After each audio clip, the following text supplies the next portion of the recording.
Hey YouTube, what's up? How you doing, everybody?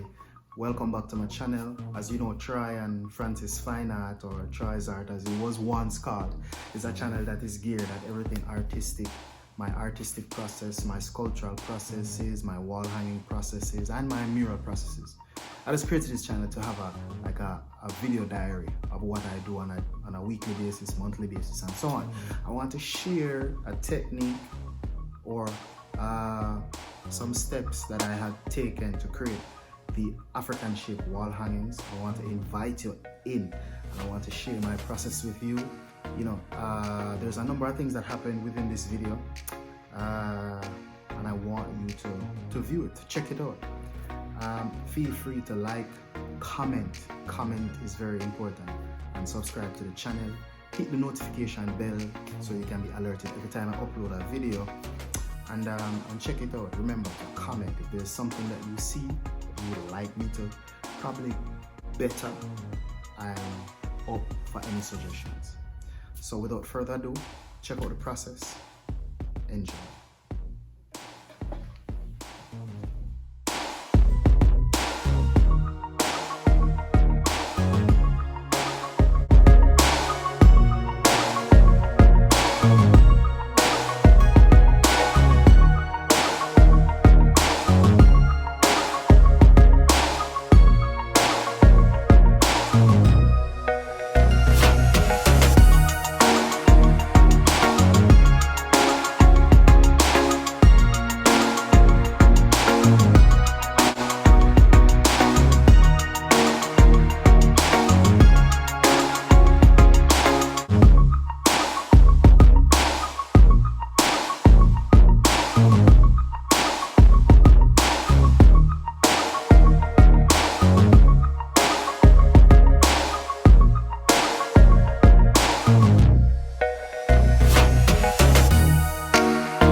Now you're gonna notice that every time I cut out a piece of wood, I always sand it down.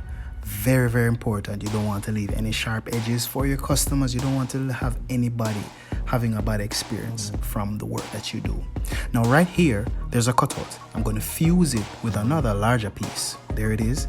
And I use the JB 2-part epoxy to fuse it together. I don't use wood glue. For me, this is the best choice because it makes it stronger. Very, very important.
part, I always tape off the back of my designs because I want the back to be resin free and I want the back to just be very clean and black. So that's why I just tape it off so no resin will go to the back of it, basically.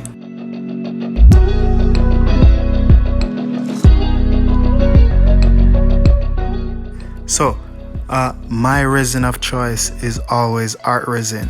And art resin is very versatile and it gives you a longer working time. It's specifically made for artwork, so I always use it. You know, with my art resin, I use a combination of a heat gun and I use a blowtorch. The heat gun warms up the resin so the resin flows a little bit smoother, gives a longer working time as well, and the heat gun pops all the bubbles that may be lodged inside the resin. Now this is a foam board, some foam boards that I bought from the Dollar General. I just bought them and put them together to create this makeshift resining area that I have on one of my dining tables. I made sure to cover my dining table because I didn't want to ruin it. And then I just used it, you know? Yeah, improvise.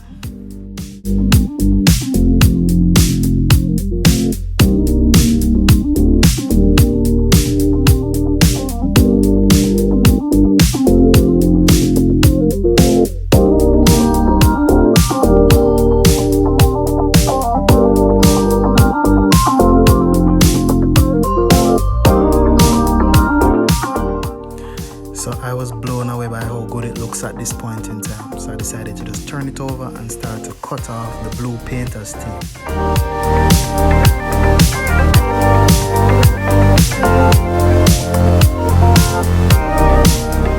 I still had to use black acrylic paint and give it a second coat because if you notice that the edges, they have some white blotches.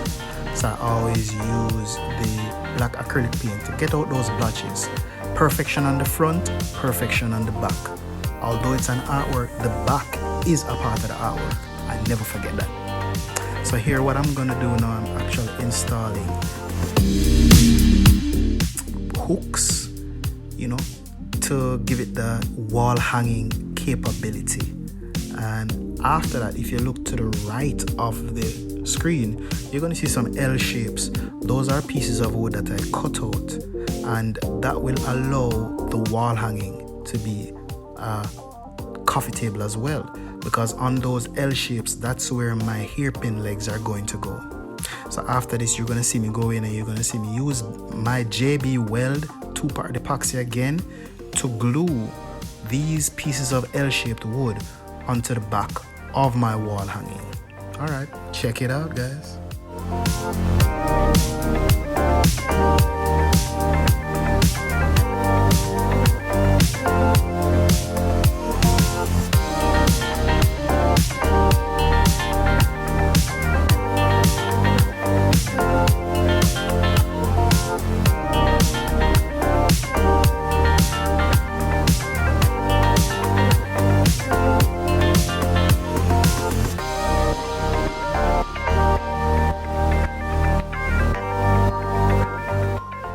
Okay, with any work of art, you're gonna have mistakes, and this is where I made my biggest mistake.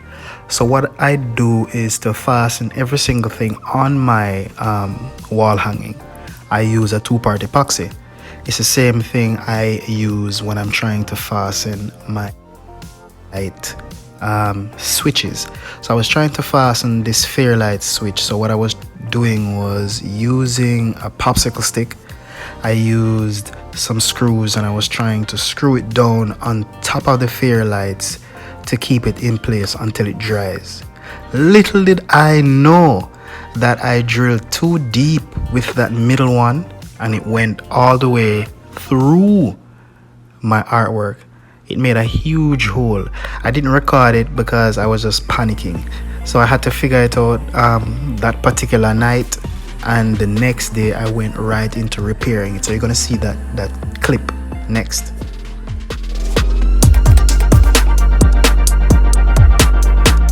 Alright, so we're in my garage, aka my studio. So what I had done was that I made a hole right here by accident, and I was trying to fill it in, but if you notice, I put a coat of resin on top and thought that it would be good enough. But if you notice, it's kind of raised up, and if I were to do the video of this, you would actually see the raised up section. You can actually see where the hole was. So what I'm gonna have to do now is actually I'm gonna have to sand this entire resin table down. But the good thing about it is that if you notice that there's a small ridge right here, so I'm gonna have to sand it down to close to the ridge and then give it a flood coat on top, and then set it. When it comes to right here, I'm gonna go as close to these pieces of glass as possible. As a matter of fact, I may have to start here first, seeing as this is more intricate. I'm not gonna do anything up top here, and going all the way around it until I get all the way around. I'm not gonna sand up at the top. I'm not gonna sand up here. I'm just gonna sand this plain area down here and leave the ridges, also the top layer of glass. So I'm just gonna record the video and I want you to watch the process. Also, what I might do is this white line that I have right here going around it, what I'm thinking of doing is giving it a three-dimensional effect.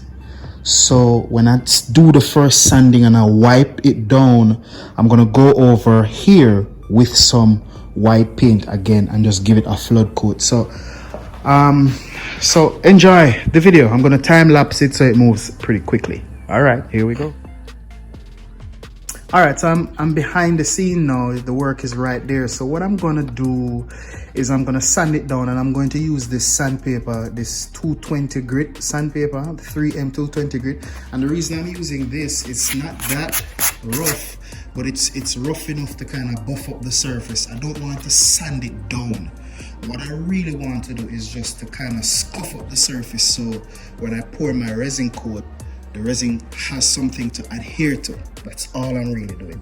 The only place I might pressure in terms of sanding is up at the top area, right here, where the resin pour that I was doing, it kind of raised up. So I want to level that off just a little bit. So that's the only place I'm going to give an extensive amount of sanding. So I'm going to go into it right now. I don't want to use anything rougher than this because I'm not trying to grade it down. I'm just trying to kind of buff up the surface. So here we go.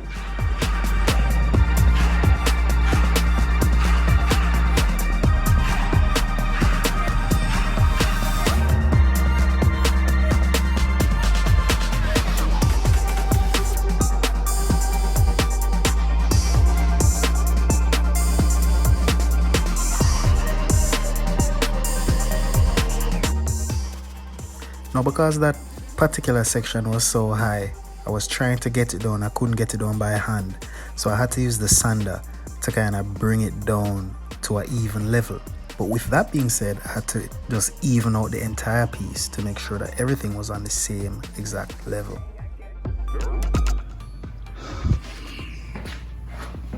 All right, I've sanded it down now. It's fairly rough. So the sandpaper, I'm gonna scuff it up just a little bit more with the sandpaper, and then I'm gonna take this inside of the house and resin it because it's very cold outside. So here we go with that.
Well, there you have it, my friends.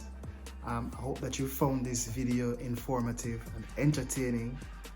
Please remember to like, comment, and subscribe.